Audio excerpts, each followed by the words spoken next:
आज हम लोग चैप्टर नंबर 11 को स्टार्ट करेंगे, linear functionals and the dual space. तो हम देखते हैं लीनियर फंक्शनल हमारे पास क्या है। देखिए चैप्टर नंबर 5 में हम लोगों ने एक मैपिंग डिफाइन की थी, एक वेक्टर स्पेस V से वेक्टर स्पेस U तक। Here V is a vector space over the field K and U is also a vector space over the same field K। ये मैपिंग क्या करती थी, ये वेक्टर स्पेस V के vectors को vector space U के vectors पर लेके जाती थी।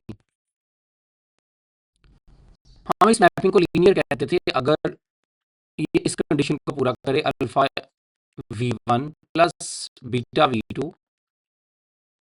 Is equal to alpha into F of V1 plus beta into F of V2।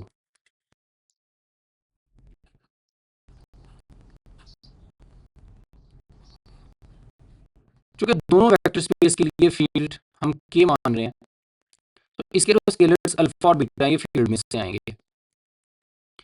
लेकिन अगर क्या हो कि अगर मैं एक मैपिंग डिफाइन करूं,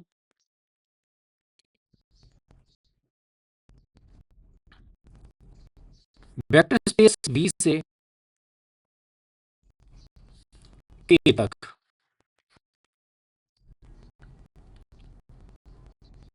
देखिए इसमें हमारे पास पहले वाली वेक्टर स्पेस तो वही है ओवर द फील्ड के, लेकिन सेकंड नंबर पे मैंने यू के बजाय मैंने के को ही ले लिया है।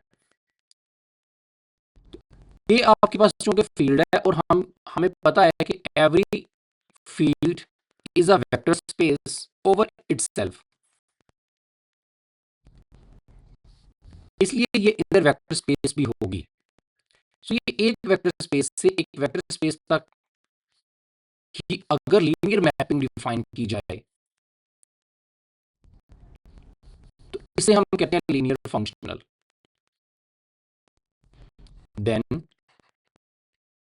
f is called linear functional।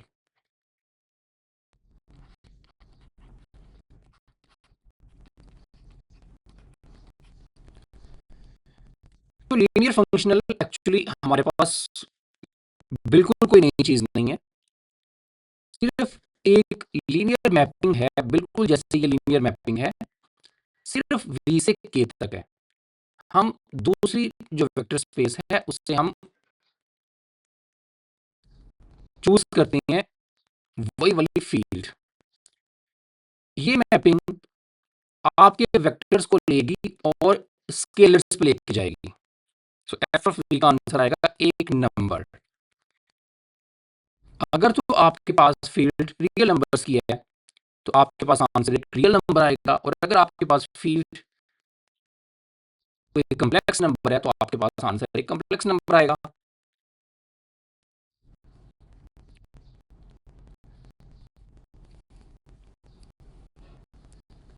बिल्कुल जिस तरह से ये मैपिंग आपकी लीनियर है, उसी तरह से लीनियर फंक्शनल भी इसी कंडीशन को पूरा करते हैं।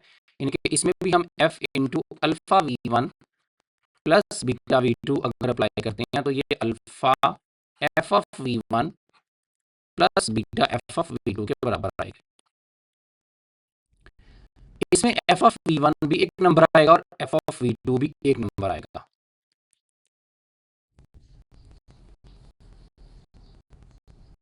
उसके बाद हम बात करते हैं डुअल स्पेस की।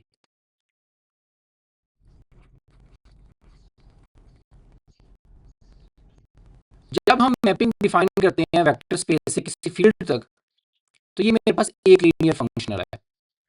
अगर मैं एक और मैपिंग डिफाइन करता हूं वेक्टर स्पेस V से फील्ड तक, किसी और तरह से डिफाइन करता हूं मैं उसे, तो वो मेरे पास another linear functional. For example मैं एक मैपिंग डिफाइन करता हूं फाई B से K तक, तो जब भी आप V से K तक डिफाइन करोगे मैपिंग को तो ये लीनियर फंक्शनल कहलाएगा। Set of all linear functional उसे हम कहते हैं dual space.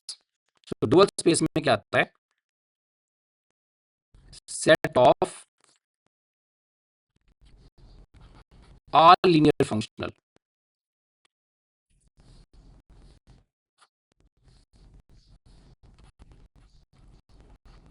all linear functional।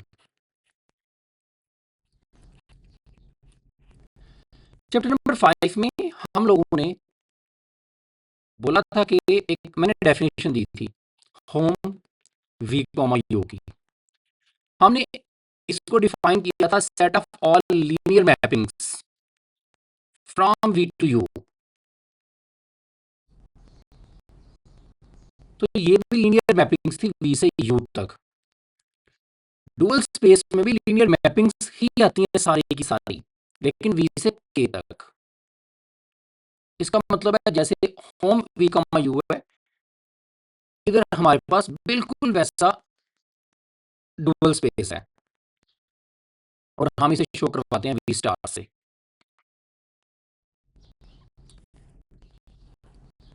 हमने उधर ये बोला था कि अगर वेक्टर स्पेस वी की डिमेंशन मेरे पास n और वेक्टर स्पेस u की डिमेंशन अगर मेरे पास m है, तो होम v u की डिमेंशन मेरे पास आएगी m मल्टीप्लाई बाय n, यानी कि दोनों की डिमेंशंस को मल्टीप्लाई करेंगे। ये मैंने आपको वेरी इंपॉर्टेंट थ्योरम था उधर, मैंने आपको एग्जाम में भी दिया था। इधर हमारे पास अगर वेक्टर स्पेस v की डिमेंशन अगर n है, जैसे इधर है, लेकिन k की डिमेंशन होती है मेरे पास 1। मैंने आगे बताया है कि जो आपके पास फील्ड है वो वेक्टर स्पेस भी होती है। Every field is a vector space over itself. जब वो वेक्टर्स भी अपने आप में से ले रही है और स्केलर भी खुद ही में से ले रही है, तो उसकी डिमेंशन होगी 1।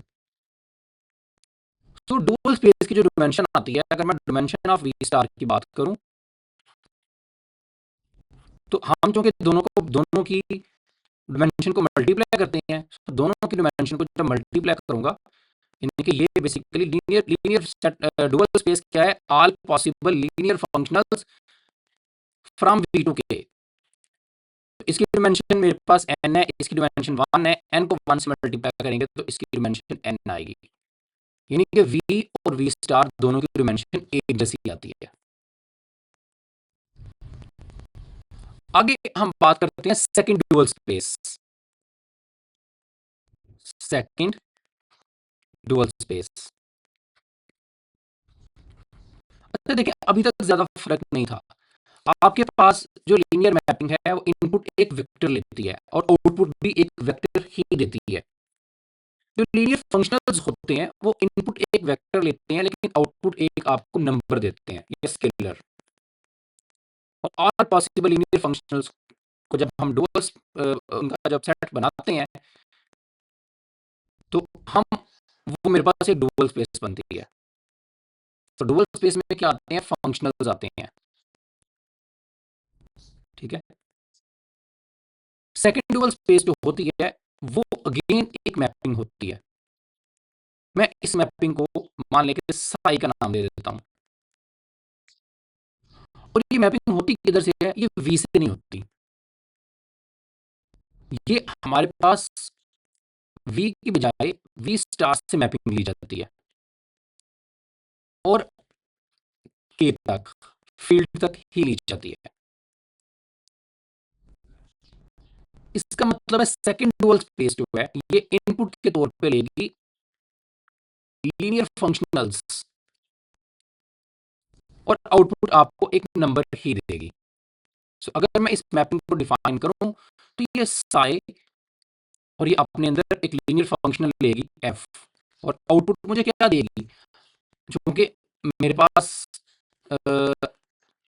अगर मैं डुअल स्पेस की जब बात कर रहा था, तो डुअल स्पेस जो है वो वी से के तक होती है, वो इनपुट लेती है एफ, उधर मैपिंग है वी से के तक, तो ये इनपुट के तौर पे वेक्टर लेती है और एफ ऑफ वी मुझे आउटपुट देती है, और एफ ऑफ वी जो होता है वो एक नंबर होता है।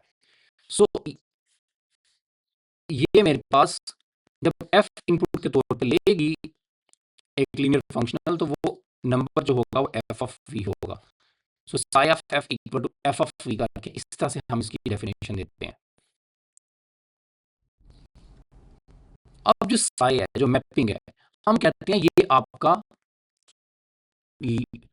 सेकंड डुअल स्पेस का एलिमेंट है।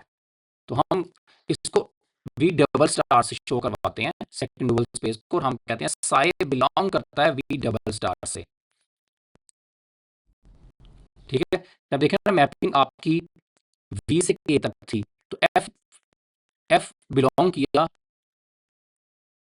एफ बिलोंग करेगा वी स्टार से, और जब हम मैपिंग ही वी स्टार से के तक ले रहे हैं तो उस केस में साई बिलोंग करेगा वी स्टार की स्टार से, यानी कि वी डबल स्टार से।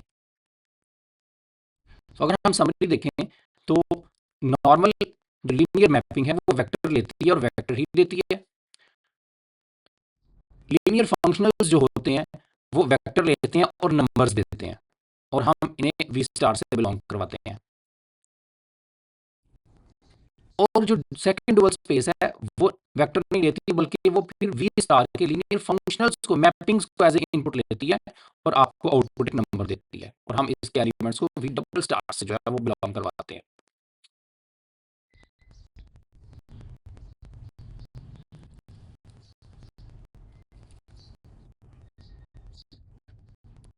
तो ये देखें, हमें उसने डुअल बेसिस और इसके ऊपर हमें काफी सारे सेकंड डुअल जो है ये मैपिंग जैसे मैंने आपको डिफाइन करके दिखाई, ये बिल्कुल वैसे ही मैपिंग इसने इधर भी डिफाइन की है। ठीक है, एलिमेंट्स का थोड़ा डिफर हो सकता है, और हमने ये थ्योरम नंबर 11.4 तक मैंने इसे सारे थ्योरम्स भी प्रूव कर दिए हैं, हम ये सारे देखेंगे एनाहिलेटर से पहले तक। तो इस लेक्चर में बस ये 3-4 इसकी डेफिनेशंस हैं, और हम अब अगले लेक्चर में मिलते हैं, तब तक के लिए अल्लाह हाफिज़।